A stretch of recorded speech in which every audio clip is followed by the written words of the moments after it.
Good evening. We're coming to you live from the CNN News 18 primetime studio presented by Green Lamb Laminates. This is Brass Tacks and I'm Dhaka Jacob. RSS Chief Mohan Bhagwat wants you to have more kids. The RSS Sarsanchalak says that whenever the fertility rate dips below 2.1, it is a matter of concern, then that society vanishes. He has said that people should have at least 3 kids. The opposition, of course, has lashed out, saying that while on the one hand the RSS and its affiliates talk about growing Muslim population threat, why is he not applying the same yardstick now? It also goes contrary to what various governments, whether they are BJP ruled or Congress ruled at the centre for the last 50 years now, have been saying, hum do hamare do. So the question is, in light of this falling fertility rate, and we have seen evidence in countries like China, Japan, whenever the working age population decreases, it puts huge amounts of pressure on the country's natural resources. Is it time to have a rethink of the two-child policy?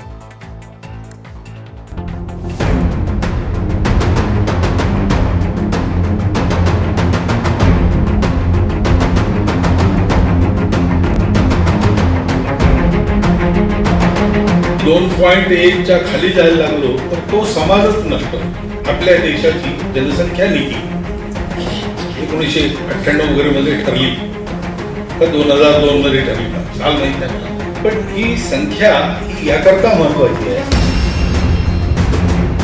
अब वो कह रहे हैं कि देश में किसी का भी पॉपुलेशन जो TFR रेशियो है वो 2.21 से कम नहीं होना चाहिए. और इसका मतलब क्या है? अब जब आप ये कह रहे हैं तो फिर वो किसके लिए कह रहे हैं? वो क्या खाली एक ही समाज के लिए कह रहे हैं? How many children does Mr. Bhagwat have? Has he ever raised children to understand the difficulty as a mother when they have children?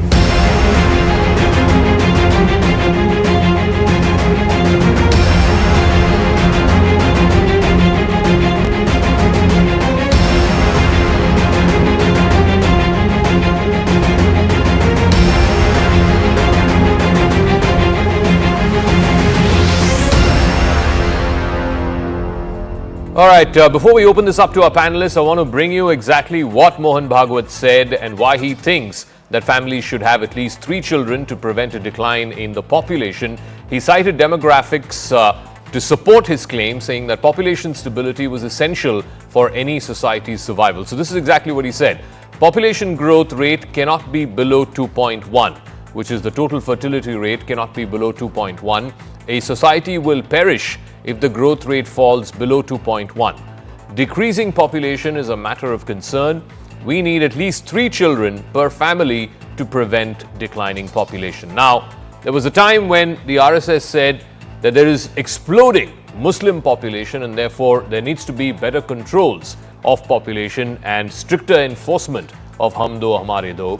And at the same time, now the RSS chief saying that declining total fertility rate across the board, across communities, across the society is a matter of concern and therefore people should have more children. How does this square up? Joining us now on the talking point this evening, Varis Pathan is a spokesperson of the AIMIM party, Ishkaran Bandari, advocate of the Supreme Court, Deshratan Nigam, lawyer and political analyst, and Selam Dharanidharan is spokesperson of the DMK party.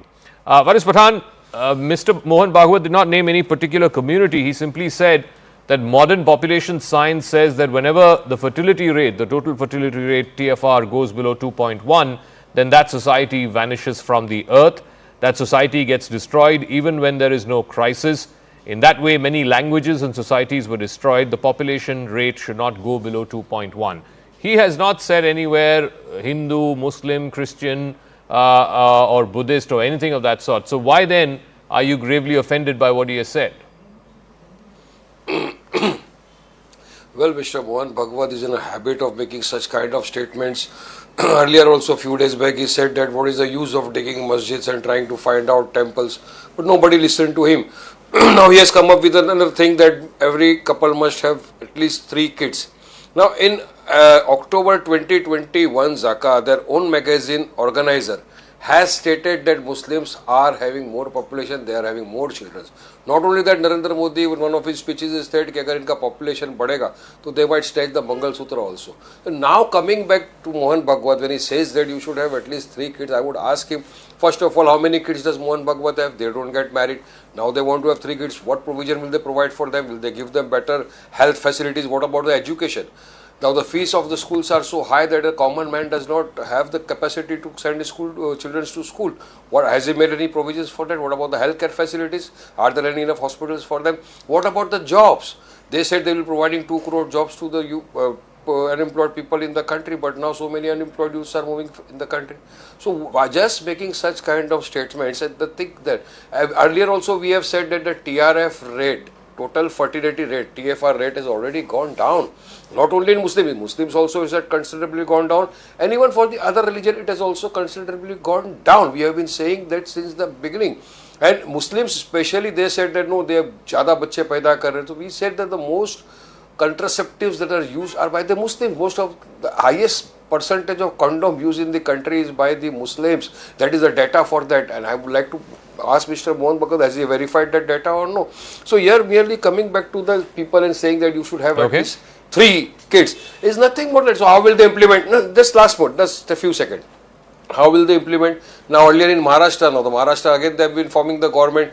Ladli Behan Yojana has come where they put 1,500 rupees or 2,000 in the account. Now Ladli Bhav has come. So will they now put some kind of things like some schemes like Ladla Bachcha to see to it that the people are getting 3,000 rupees per month in their account and they will be giving birth to the children. So how will they going to implement? What are they going to do? Okay, so here is the data point, and I want Ishkaran Bandari to respond to this. So the TFR amongst Muslims has come down from 3.4 that it was in 2005 to now 2.6.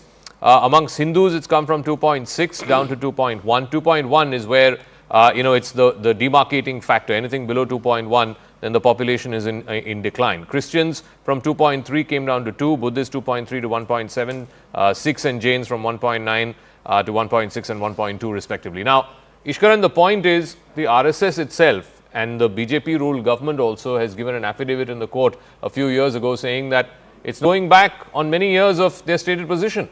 How does one explain this? Dhaka, firstly, we need to get the fundamental absolutely clear. There is no concept of caliph or a fatwa which somebody gives and everybody follows in Sanatan Dharma. Opinion of anybody, no matter how respected as an opinion, which some people may decide to follow, some people may not decide to follow. So there is no bindingness, so there cannot be any aspect of government mandating or forcing by policy to people to do this. Now, whether this opinion you agree or not, I will give my view. I fully agree with this opinion, and there is a reason behind which I agree with this opinion. One, just take the example of what Elon Musk continuously keeps saying, that how Japan's population from 122 million is going to 100 million in next decade, a loss of 15-18%. How South Korea's population from 51.5 million is about to enter into below 50 million, 46 million within this decade. So there are massive falls. There are other nations in Europe which are experiencing this fall. There is South Sudan where there has been a massive demographic change, as well as in Kosovo where one community has risen and another has fallen down, which has all led to imbalances, and that leads to crisis in the society. Now to the third aspect of this. I saw your chart on an earlier debate, and which you have also read out, on what the replacement rate is. So we are seeing that the Hindu rate of replacement is reaching the critical mass. Christian rate is, I think, below 2.1 now. So enough will not be replacing as per the modern data. So if one community has a very strong rate increasing beyond the replacement rate and others have below the replacement rate, it can lead to a crisis specifically within communities. But on the larger point, which I think was being made, because in the entire speech I could not hear Sir Sanchalak ji talking about any specific community. That is a larger point. There are some people in the world who believe population is a problem and we need to reduce it. Okay. There are other people like Elon Musk, that's why I'm giving outside India example, who believe stop fearing people about having kids. You need to have kids to have a sustainable environment of economy as well as security. So there are two views and we can have opinions on them. So I do not know why anybody is getting agitated by it. As I said, I'll end by saying there is no fatwa here. You are bound to obey or follow or do what you please. It's an opinion. So Selam Dhanidharan, how is what the RSS chief said any different from what Chandrababu Naidu, the Chief Minister of Andhra Pradesh, said, that the South is being punished for having lesser children, for following population control norms, and therefore He said, this is Mr. Naidu's words, that that's why when delimitation happens in 2026, the South is getting punished. This is the TFR for the southern states. Tamil Nadu 1.8%, Andhra Pradesh 1.7%, Telangana 1.8%, Kerala 1.5% and Karnataka 1.7%. To the extent Andhra Pradesh has now taken off the 2 children norm for contesting panchayat elections. I believe Telangana, which is Congress ruled, will also be doing the same very soon. So how is what they are doing different from what Mr. Bhagwat has said?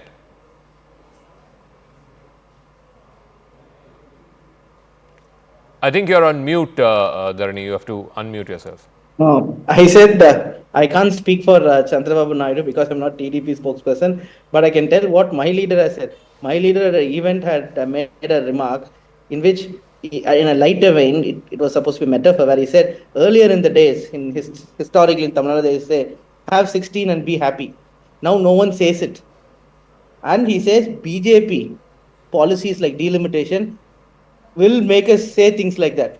He never recommended that. He only says if BJP's policies may also may make us say things like have more children. But he didn't say that, right? But our question, my point is, all this question should be left to policymakers, right? Influential figures like Mohan Bhagwat should not come and say have 3 children, 4 children without any data or without any public policy evidence. This is detrimental to the growth of the country. In the 70s, why was single child policy brought about? TFR rate was much higher, and that kind of population was extremely detrimental to the country. Right now, our TFR is about 2.2, slightly above the replacement level. Even in Tamil Nadu, it is 1.8. It's lower. Why is it low? It's only because we followed the one child policy of then government in the 70s, right? Which was then necessary for the country's growth. But again, there was a very interesting Hindu article about a month back which says TFR alone may not be necessary to talk about increase in population or decrease in population, because it again depends on the average age of the population. So the average age of the population in India is less than 25, 26, which means that both men and women are in the age in which they can give birth to children, which means that even if they have one children and because of the increased longevity, right, increased age of life expectancy rather, so the population will continue to increase. So these kind of things, I don't think there's one-stop solution like you need to have 3 children. The solution is that aside of you saying, policy proponents should come up with this and not somebody who is a quasi-religious / social figure. But be that as it may, like I said, if the South, and when I cited Mr. Naidu's example, he didn't say Andhra Pradesh alone. He cited the entire South. I gave the TFR for all the states in the South, who are now making the contention that you are getting penalized for following population control. Therefore, you're going to get lesser number of seats in the Lok Sabha from 2026 when delimitation is implemented. How is the sentiment, the underlying sentiment of what Mr. Naidu has said, different from what Mr. Bhagwat has said? See, as I said, I can't speak for Chandrababu Naidu, right? But what I can say is the policy of union government to come up with delimitation, in which the constituents are going to be redrawn based on the population, and things like including 2011 census in the Financial Commission of 1971, is doing grave injustice to the south of India, because we followed the policy of the government, right? Single child policy, religiously, the people. And again, in a democratic country, no one can tell the citizens how many children they can have. It's their interest. But my worry is when influential figures will come and someone will say, I have only 1 children, someone will have 4. I think you're just confusing the citizens, right? Okay. Ishkaran, quick response, and then I'll go to Deshrat and Nigam. 10 seconds. 10 seconds. No, Okay. 10 seconds.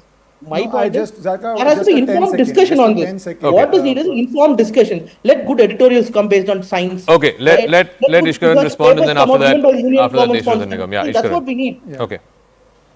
Zaka, 10 seconds. I do not know what this argument is that a person, because he is influential or respected by people, doesn't have a freedom of speech to give an opinion. It's an opinion, it's not a fatwa. The second aspect, I did not understand from the DMK spokesman, is he in favor of more kids in Tamil Nadu but not in India? What is the position? Because if you are in favor of more kids in Tamil Nadu because of delimitation or financial aspects, then you should be in position in India. So please clarify, because I didn't understand the position.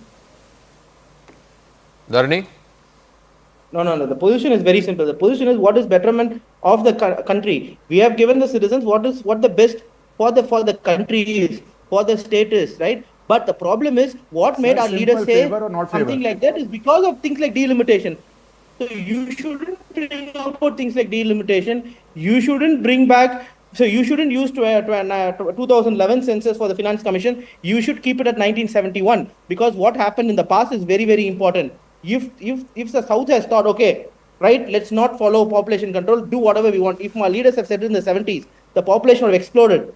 That point of time, it was not desirable for the country. Country would have been in the back foot. Because Okay. there was an So discussion. let me ask Mr. Deshratan Nigam. So the Union government, the last affidavit it filed in the Supreme Court on this matter of population control, this is what that affidavit said, and I quote, that the central government is against the use of involuntary methods in family planning, citing examples of international experience which showed that any coercion to have a certain number of children will be counterproductive. So what the affidavit has said filed by the central government's counsel in the Supreme Court as recently as 2021 is directly contradicting what Mr. Mohan Bhagwat is saying. He is saying that you should have 3 children. Centre is saying that any kind of involuntary method in family planning does not work. Well, Dhaka, in fact, policies change. It's evolutionary, and the affidavit of 2021 you're talking about, if the parliament so wishes to change a particular policy, it is well within its right to, after discussions and deep analysis and various feedbacks, they can do so. Mr. Bhagwat is not looking at today's India. He's looking at the projection based on statistical data. And the graph shows of the declining trend that we are seeing, which has been a very dangerous trend in Europe, China, Japan, as you rightly pointed out. So today may be a situation where we have a 150 crore population, but if you project it in a manner that looking at the declining fertility rate and South India also, and then you have to analyze this statement deeper, because if a policy is made on these lines, then various analysis has to be done. State-wise analysis, region-wise analysis, border area analysis has to be done. Community-wise analysis has to be done. Deeper analysis has to go into it.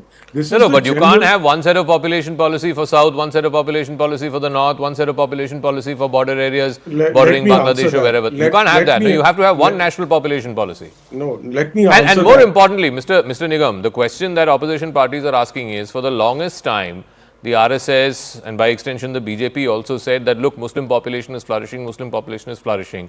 2.6 is the last TFR of the Muslim population. It was 3.4 20 years ago. It's come down from 3.4 to 2.6. That's a fall of almost 0.8%, right? Now, the Muslim community's contention is Muslim population has been falling faster than every other community, and yet, RSS, BJP, etc. have made a noise around it.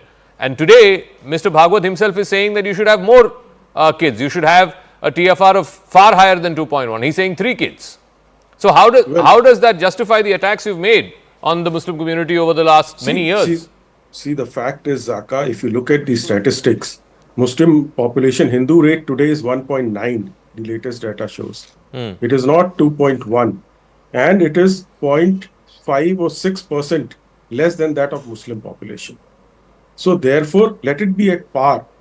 It may come to par one day, but the fact remains, if you look at the overall situation, and when you are thinking about a population, then it is not necessary. India is a federal country. The states can be given liberty depending on their own population.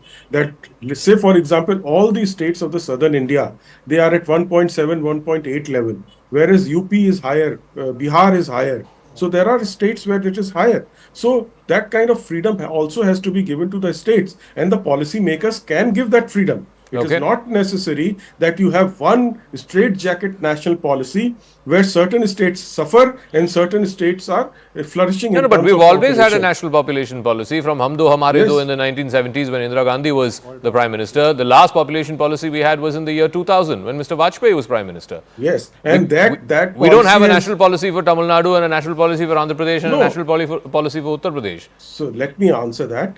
In the policy of Mr. Vajpayee, it was clearly stated that fertility rate should not go below 2.1%.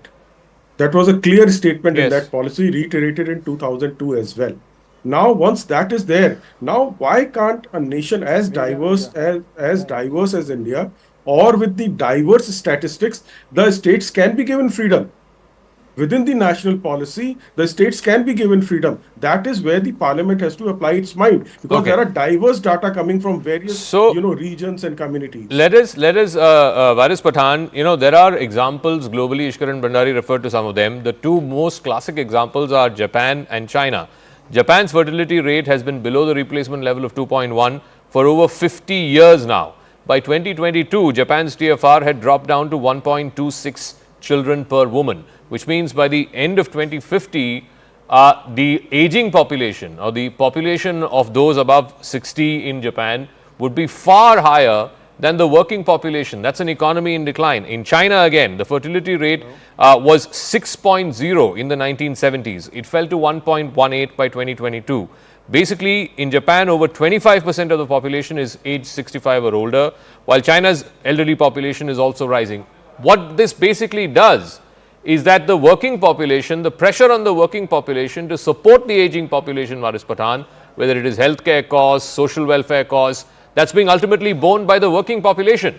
You are putting unnecessary pressure on a working population by having these kind of population controls. That's why the RSS chief is saying you should have 3 kids, because ultimately in no society can you have a limited number of working population taking care of an unlimited number of aging population. Well, Zaka, there are many things which we have to consider. When Mohan Bhagwat makes such kind of statement, he forgets that in Maharashtra, if I am not mistaken, you cannot contest a corporation election if you have more than 2 kids. So what will happen to them? Some people have got 2 kids, some people have got more than 2 kids. So if you have more than 2 kids, you even cannot contest corporation election. Will the amendment be done for the Maharashtra government?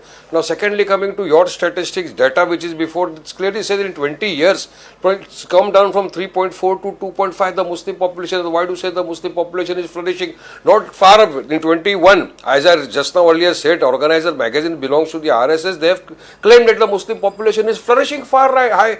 This is what the RSS has been saying. It's in 21 I am talking about, and now all of a sudden he comes and say that the population badhana chahiye, there should be 3 children. So they are not stable in what they are saying, and as Ishkaran just now said that his statements are not fatwa, whatever he said does not mean anything. No, he is the person who listens, everybody listens to him. He is a part of the BJP. He is one of the BJP person. The BJP is total side of RSS. Now, how can they just deny that, no, it is statement given by RSS, so the BJP will not follow? No, he is a responsible person. And now, as far as the TFR, now you spoke about the old age people, the data shows that, Zaka, we have to worried about after 20-30 years, the aged people, like you rightly said, about plus 60 years, it will be more. What will happen to them? What facility will the government provide for them? Have the government started to look into it that they will be given certain facilities? No, we have no facilities for that. The data shows aged people will be more than youngsters after 25 to 30 years. There is the data. Now, even if today, suppose somebody listens to Mohan Bhagwat, as it is nobody listens to him, whatever he says, nobody follows him, but whatever he says, if somebody follows, then what facility will the child get, Dhaka, in our country? Will they go and dug up the masjids? What facility? He will go and dug up the masjids to find out temples, or is there any healthcare facility? That's a political point. But anyway, let Ishkaran respond to that. People? Is there any fees given to them? Okay. What facilities would be given to them? Okay. What facilities will be given at a time, Ishkaran, when state after state is using straight up cash doles to win elections? In Maharashtra, Ladki Behan is going to cost 50,000 crore rupees at a time when the richest state in this country is stretched for resources. What is the point of having more kids? Who's going to provide for them? Yeah, I'll answer. Zaka, because Mr. Pathan took my name, I think he has a problem. He does not understand what he spoke in the beginning of the debate and how it's fundamentally different from what he's speaking at the end of the debate. He started the debate by saying, Mohan Bhagwat ji said कि हर masjid के नीचे शिवलिंग मत देखो, but nobody listened to him. So he started the debate by saying that.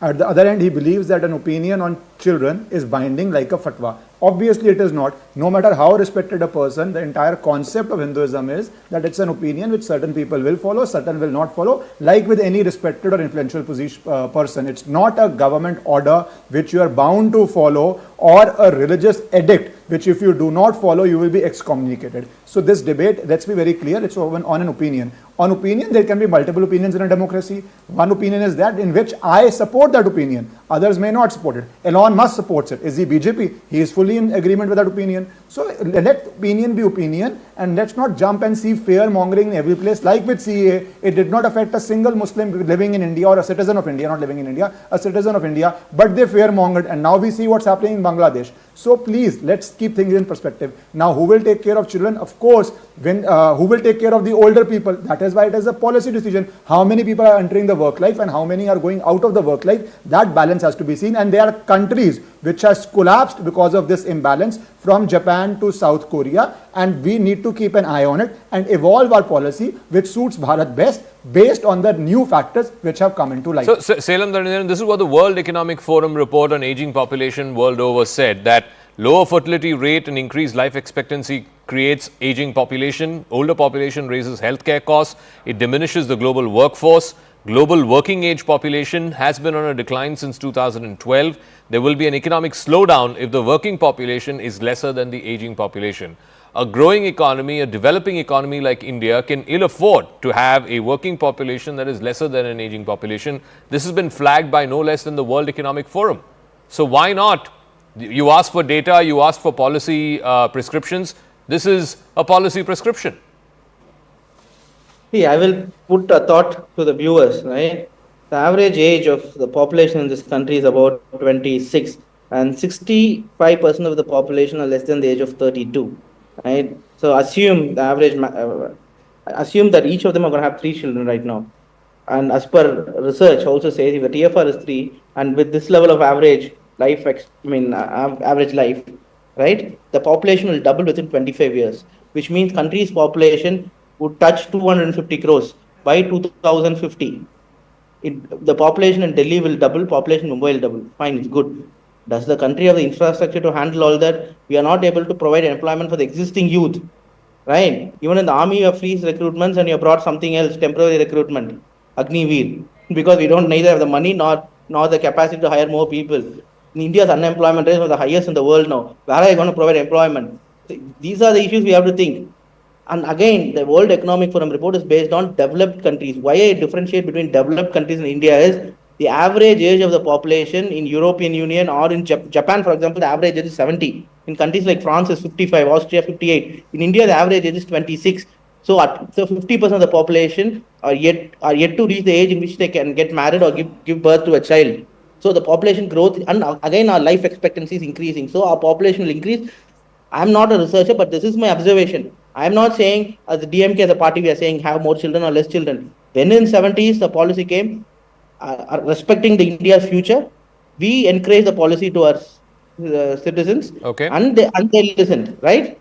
And then we have less TFR, as simple as that. Now don't penalize us for what we did for the benefit of the country. Now for a statement like saying have 3 children for a country with average population is 26 years old may not go well, is my opinion. So, right? Deshratan Nigam, respond to that. If a country with average age of the population is 26 or 27 years old, where the bulk of the country is under 35 years old, if you start having 3 kids, can you afford to have 2 billion people in this country?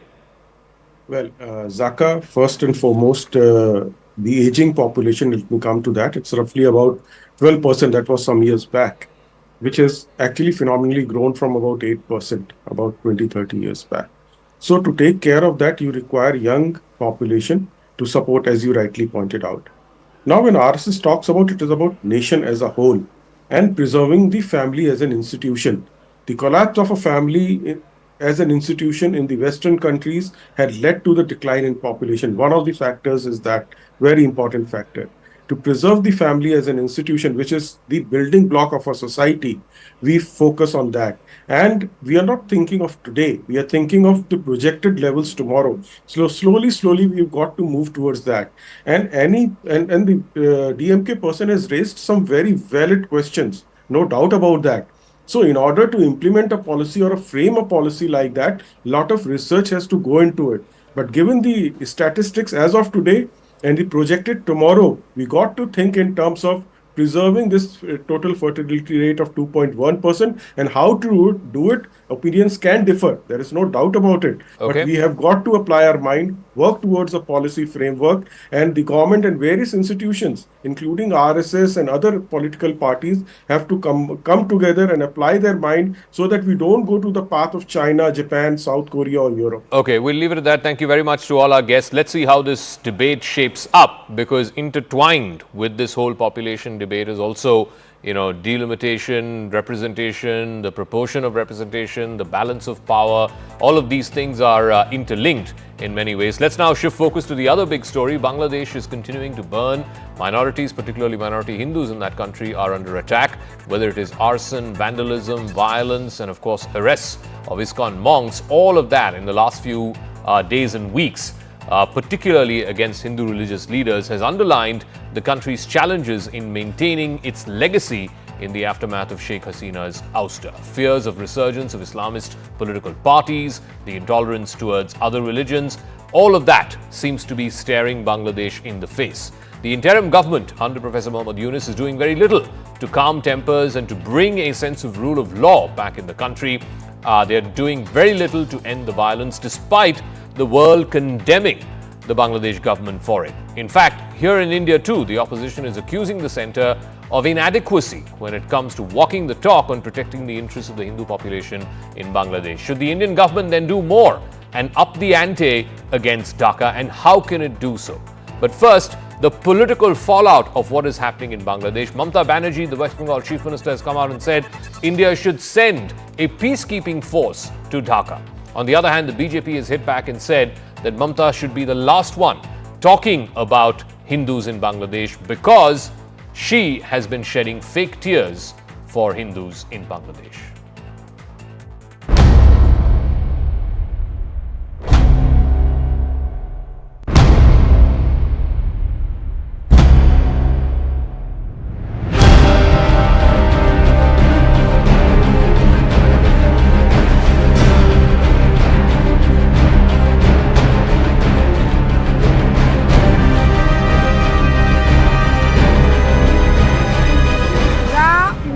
আজান দেবে আর বলে কি যে হিন্দুদের কোনো স্থান নেই। এখানে একটা ধর্মীয় অনুষ্ঠান ছিল, চুপনগর হতে দেয়নি, ভাগবত অনুষ্ঠান ছিল, হতে দেয়নি। ওখান থেকে সব ভয়ভীতি দেখাইয়ে ওখান থেকে তাড়াইতেছে।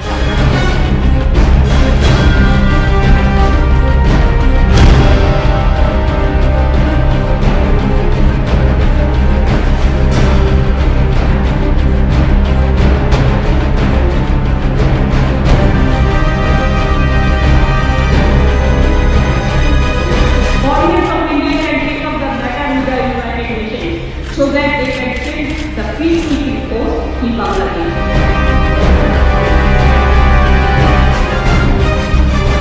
मंदिर तोड़ना बंद करेगा, नहीं तो अगले दिन बहुत जोर लड़ाई होगा आंदोलन।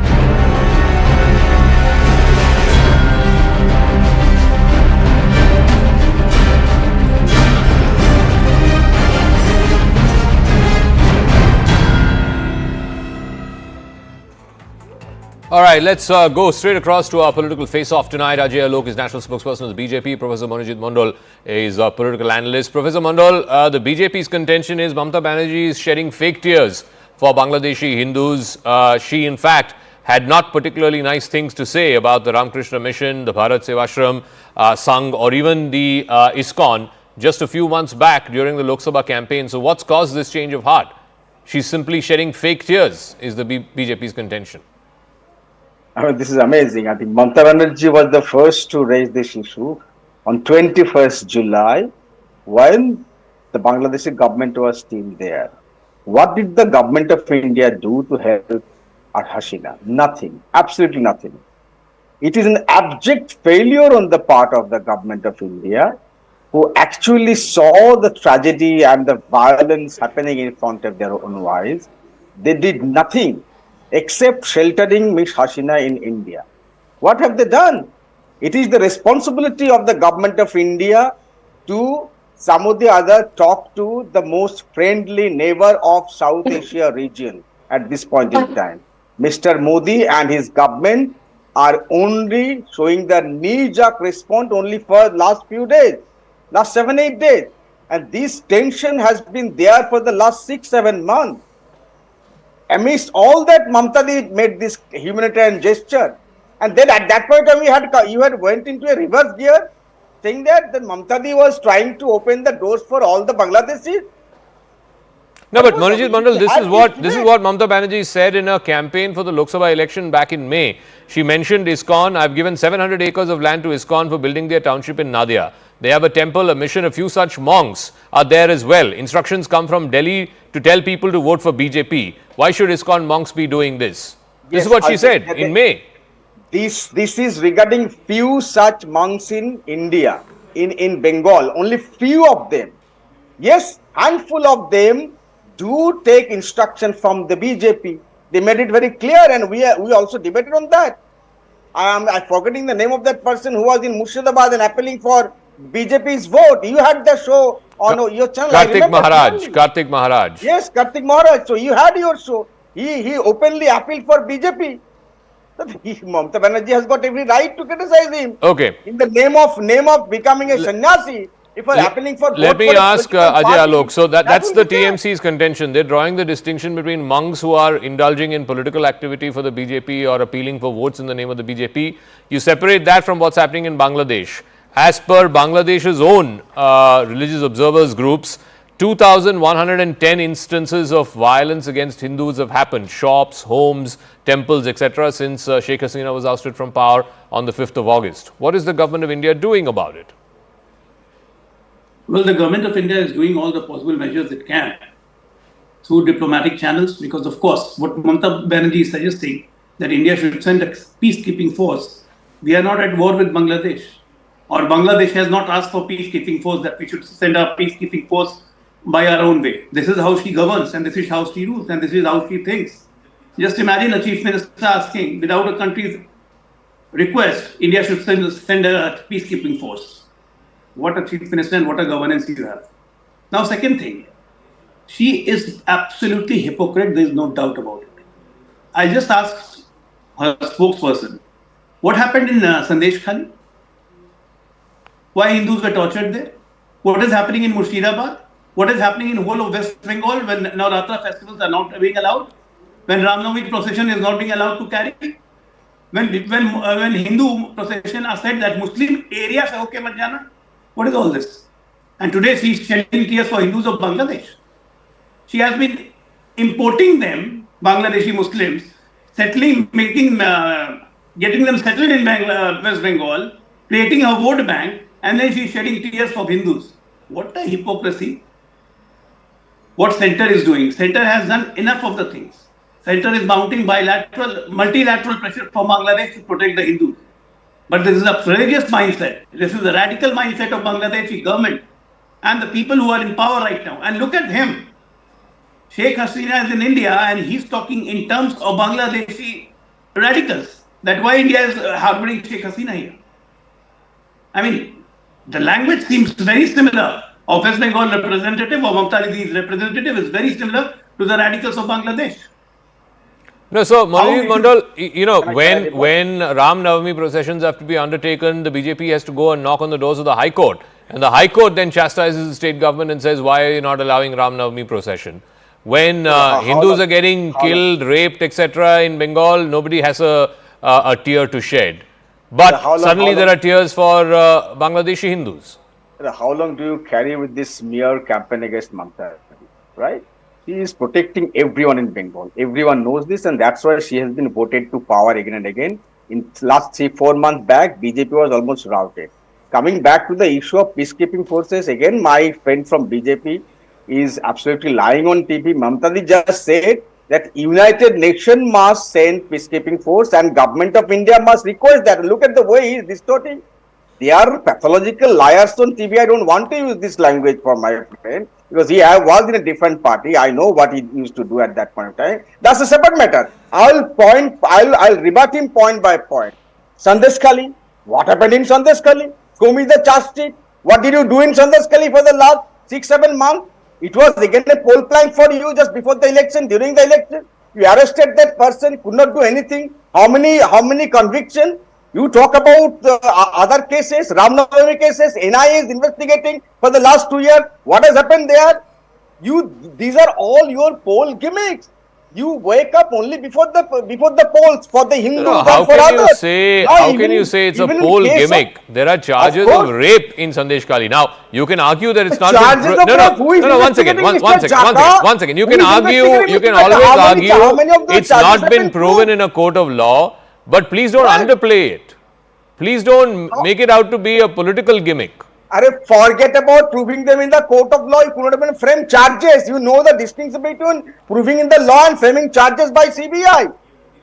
Has CBI framed charges of rape against the arrested people in Sandesh Kali? Show me the charge sheet then. What are you talking so about? they can make the same claim of what happened in RG Kar, right? They can make the same claim of what happened in RG Kar. Who is on the front line of the agitation? Syria Parveen. Now she is in TMC. Out of disgust, she has come back to TMC. Okay. Let Ajay Alok respond. You use all of these for political purposes. Ramnavami procession, Sandesh Kali. Ultimately, no court of law has found anything wrong with the way in which Mamata Banerjee's government has handled all of these issues. Charges were not framed. Yeah, let him respond. When state police become the tools and behave like an agent of the ruling party, all these things bound to happen. We all know what is the law and order situation in Bengal. I need not tell that.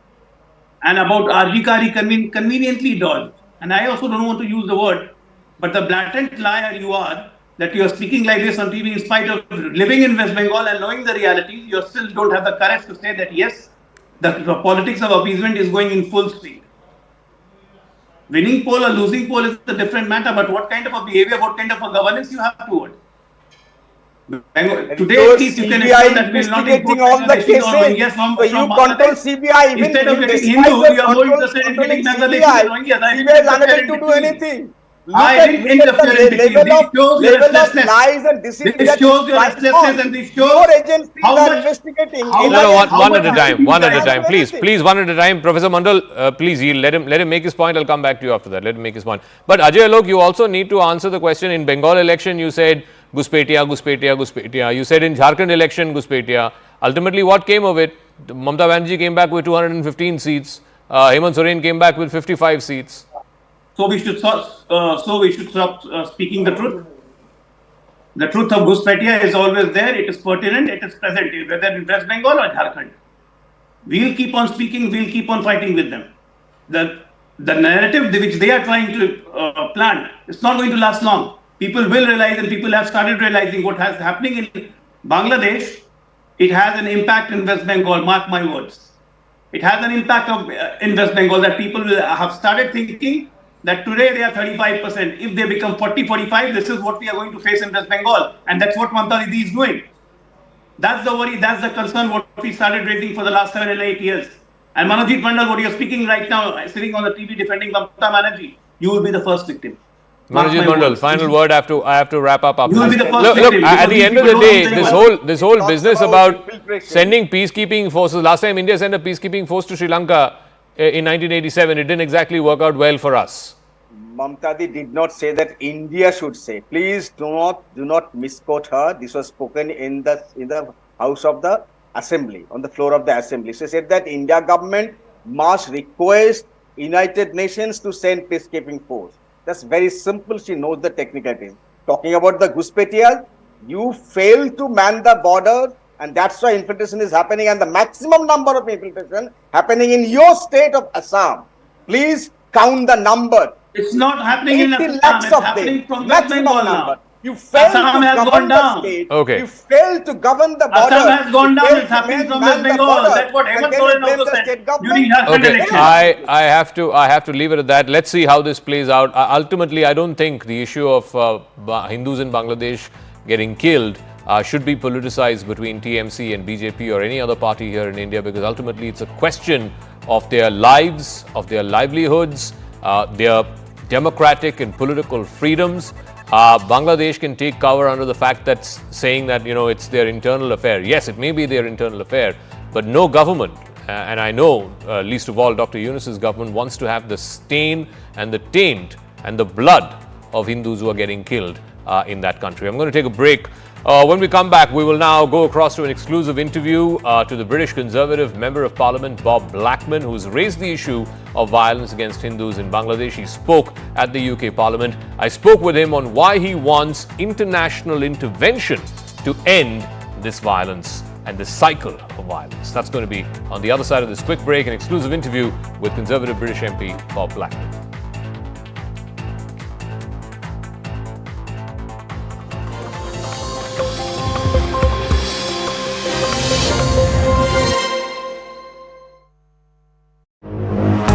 শান, তুমি কবে কবে গিয়েছিলে বাংলাদেশে? আমি November এই মাসের 23 তারিখ বাংলাদেশ গেছি।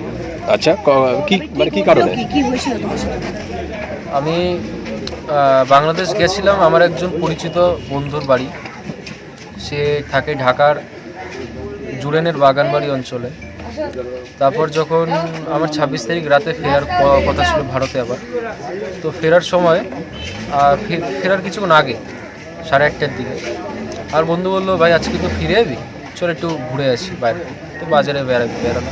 ঠিক ওই সময় তার বাড়ি থেকে কিছুটা দূরেই 5-6 জন মুসলিম যুবক মিলে আমাকে আটক করে। তারা আমাকে জিজ্ঞাসাবাদ করে যে তুমি কোথা থেকে এসছো, কোথায় থাকিস, নাম কি, ধর্ম কি। তো এইসব জিজ্ঞাসাবাদ করে আমি বলি যে আমি ইন্ডিয়ান, আমার ধর্ম এই, আমি নামি। তাও তখনই এটা শুনে ইন্ডিয়ান তারপর হিন্দু, তখন তারা আমাকে টেনে নিয়ে যায় কোনায় অন্ধকারের দিকে। তো তারপর তারা আমার পকেট হাতানো শুরু করেছে, অনেক টাকা পয়সা পকেট, এইসব আমার ফোন নিয়ে নেয়, টাকা পয়সা নিয়ে আমাকে মারধর করে, চড়থাপ্পড় দেয়। তারপরে আমিও নিজে সেলফ ডিফেন্স করার চেষ্টা করি, তখন তারা আমার মাথায় পাথর দিয়ে আঘাত করে প্রচণ্ড জোরে। বন্ধুকে বাঁচানোর চেষ্টা করে? আমার বন্ধু বাঁচানোর চেষ্টাই করেছে, সে নিজে আহত হয়েছে। ওরও ফোন কেড়ে নেওয়া হয়, মানে ছিনতাই করে নেওয়া হয়। তারপরে ছুরি দিয়ে আমার চোখের উপর চালানোর চেষ্টা হয়, চোখে লাগেনি, সরে গেছিলাম। হ্যাঁ, ওদের তো অস্ত্র ছিল, অস্ত্র দিয়ে আঘাত করে আমার এইখানে ছুরি দিয়ে আঘাত করা হয়। তারপরে আমি যখন তারা তো চিল্লাচ্ছিল যে ইন্ডিয়ান হিন্দু বলে মারছিল, তাই আশেপাশের মানুষেরাও খুব একটা বাঁচাতে আসছিল, কেউই আসেনি, শুধু একমাত্র আমার সে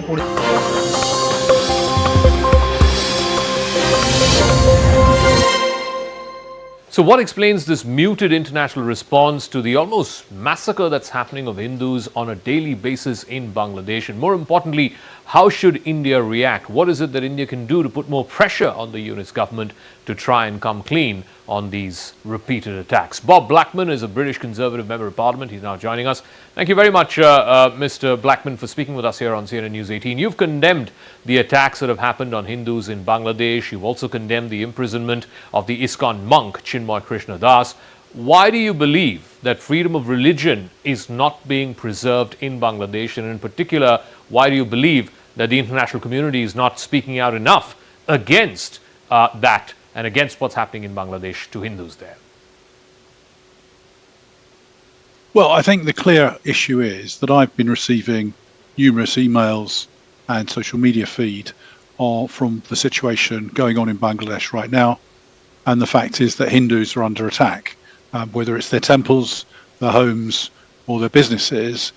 They seem to be being attacked by Islamist mobs. It is vital that the government of any country, but in particular, obviously, we're talking about Bangladesh, the government of any country safeguards its citizens, particularly minorities, from such attacks.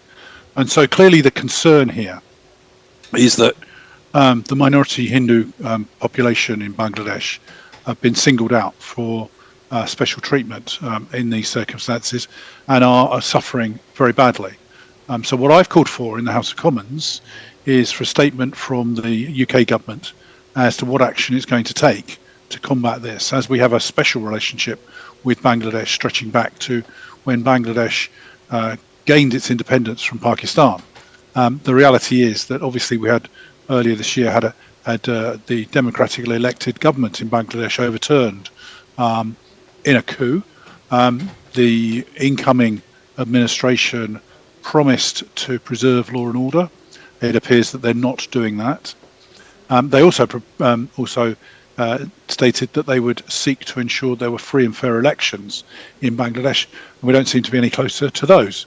So at the moment, I mean, obviously we have the worst of all worlds. So what I want to see happen is the UK government take action through the United Nations and with allies to make sure that the minority rights in Bangladesh are protected.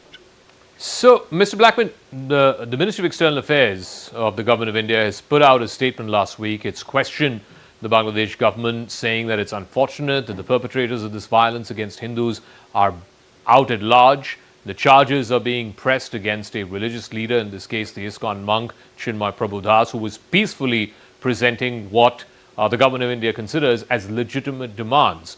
My question to you is that strong enough? What more can India do to try and press this case further? I mean, the position obviously at the moment is that ISKCON, who are a worldwide recognized Hindu spiritual organization, are under direct attack, but also Hindus are under direct attack. And obviously the Government of India has a special relationship with Bangladesh, and Prime Minister Narendra Modi, when he came to power, managed to ensure that the border issue disputes between India and Bangladesh were settled, and that matters settled down into a peaceful coexistence. But of course, India has a duty to help and preserve not only the Hindu population in India, but also in Bangladesh, but also all the minority groups in India as well. And of course, there's always tensions around, but the reality is that India is a settled democracy, and Bangladesh was a settled democracy with all the rights of individuals preserved. Now those rights are under direct attack, and therefore it is important that India, as being the nearest neighbour of a democratically elected country, get involved and do things, the necessary things to protect Hindu citizens, but also that the governments of the world, particularly the free world, help and assist a position to both preserve life and limb in Bangladesh. So, Professor Muhammad Yunus, who's now heading the interim government, when he came into office, he promised democracy. He said his is merely going to be an interim government. He's going to simply handhold and then allow for elections to take place, and then the people of Bangladesh would have exercised their democratic right and chosen what government they want them to lead. Given what we've seen in the last few months since Professor Yunus assumed charge of the interim government, the instances of arson and vandalism and the defacing of places of worship and targeted killings of Hindus, has Mr. Yunus and his government failed to keep the promise of democracy? Well, yesterday in the UK Parliament we had a debate which was well attended on the protection of minority groups in Pakistan. Now, I know obviously that's different to Bangladesh, where the problems that are occurring in Pakistan were highlighted on the floor of the House. On yesterday, I asked for a statement from the government about what they were going to do about the atrocities being committed in Bangladesh, and indeed, so the reason for doing that is to enable the UK government to set out what it plans to do and indeed what action it's taking.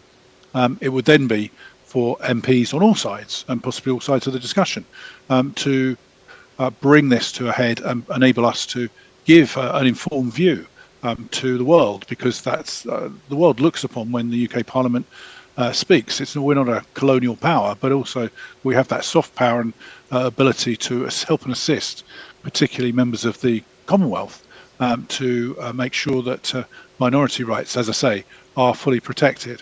Now, at the moment, it appears that mob rule is occurring in Bangladesh, and it's up to the government of Bangladesh to ensure that the police, that if necessary the military, are utilised to prevent this mob rule attacking religious minorities. And when we see the videos, when we see the scenes coming out of Bangladesh, it is truly horrific, with temples being burnt, with homes being burnt, and businesses being disrupted, or even worse still, closed down, with bank accounts being frozen from prominent Hindus. It just demonstrates, I think, a callous action against the Hindu population, which it appears to be an attempt at ethnic cleansing, which is absolutely and utterly unacceptable. We're also seeing a position of anti-Hindu hatred, which is also equally unacceptable, and we've got to make sure that the rights of those minority groups are protected.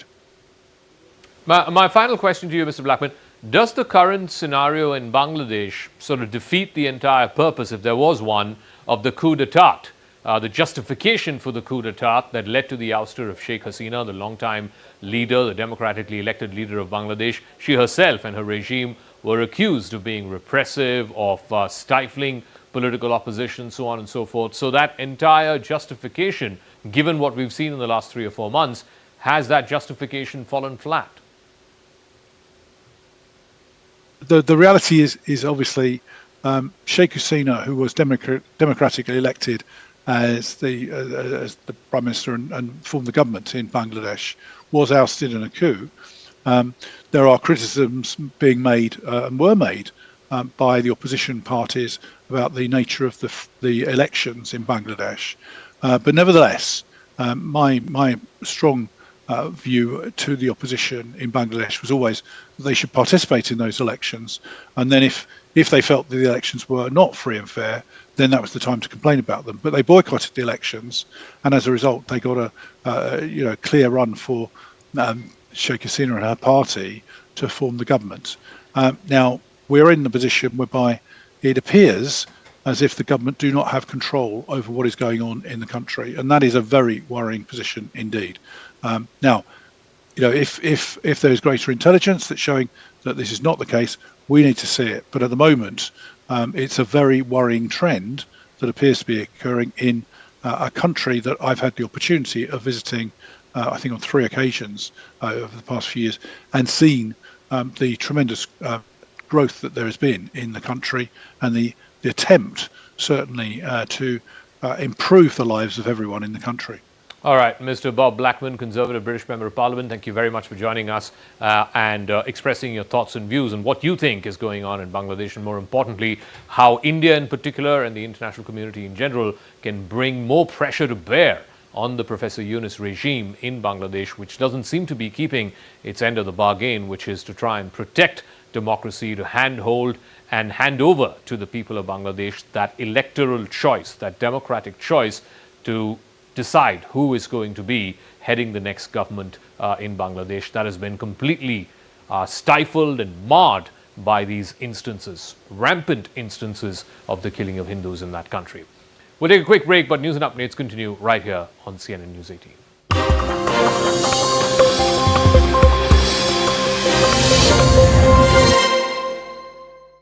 শান, তুমি কবে গিয়েছিলে বাংলাদেশে? আমি November এই মাসের 23 তারিখ বাংলাদেশ গেছিলাম। আচ্ছা, কি কারণে? আমি বাংলাদেশ গেছিলাম আমার একজন পরিচিত বন্ধুর বাড়ি। সে থাকে ঢাকার জুড়েনের বাগানবাড়ি অঞ্চলে। তারপর যখন আমার 26 তারিখ রাতে ফেরার কথা ছিল ভারতে, আবার তো ফেরার সময় ফেরার কিছুক্ষণ আগে 8:30টার দিকে আর বন্ধু বললো, ভাই আজকে তো ফিরে যাবি, চল একটু ঘুরে আসি বাইরে, তো বাজারে বেরানো। ঠিক ওই সময় তার বাড়ি থেকে কিছুটা দূরেই 5-6 জন মুসলিম যুবক মিলে আমাকে আটক করে। তারা আমাকে জিজ্ঞাসাবাদ করে যে তুমি কোথা থেকে এসছো, কোথায় থাকিস, নাম কি, ধর্ম কি। তো এইসব জিজ্ঞাসাবাদ করে আমি বলি যে আমি ইন্ডিয়ান, আমার ধর্ম এই, আমি নামি। তাও তখনই এটা শুনে ইন্ডিয়ান তারপর হিন্দু, তখন তারা আমাকে টেনে নিয়ে যায় কোনায় অন্ধকারের দিকে। তো তারপর তারা আমার পকেট হাতানো শুরু করেছে, অনেক টাকা পয়সা পকেট এইসব, আমার ফোন নিয়ে নেয়, টাকা পয়সা নিয়ে আমাকে মারধর করে, চড়থাপ্পড় দেয়। তারপরে আমিও নিজে সেলফ ডিফেন্স করার চেষ্টা করি, তখন তারা আমার মাথায় পাথর দিয়ে আঘাত করে প্রচণ্ড জোরে। বন্ধুকে বাঁচানোর চেষ্টা করে, আমার বন্ধু বাঁচানোর চেষ্টাই করেছে, সে নিজে আহত হয়েছে। ওরও ফোন কেড়ে নেওয়া হয়, মানে ছিনতাই করে নেওয়া হয়। তারপরে ছুরি দিয়ে আমার চোখের উপর চালানোর চেষ্টা হয়, চোখে লাগেনি, সরে গেছিলাম। হ্যাঁ, ওদের তো অস্ত্র ছিল, অস্ত্র দিয়ে আঘাত করে আমার এইখানে ছুরি দিয়ে আঘাত করা হয়।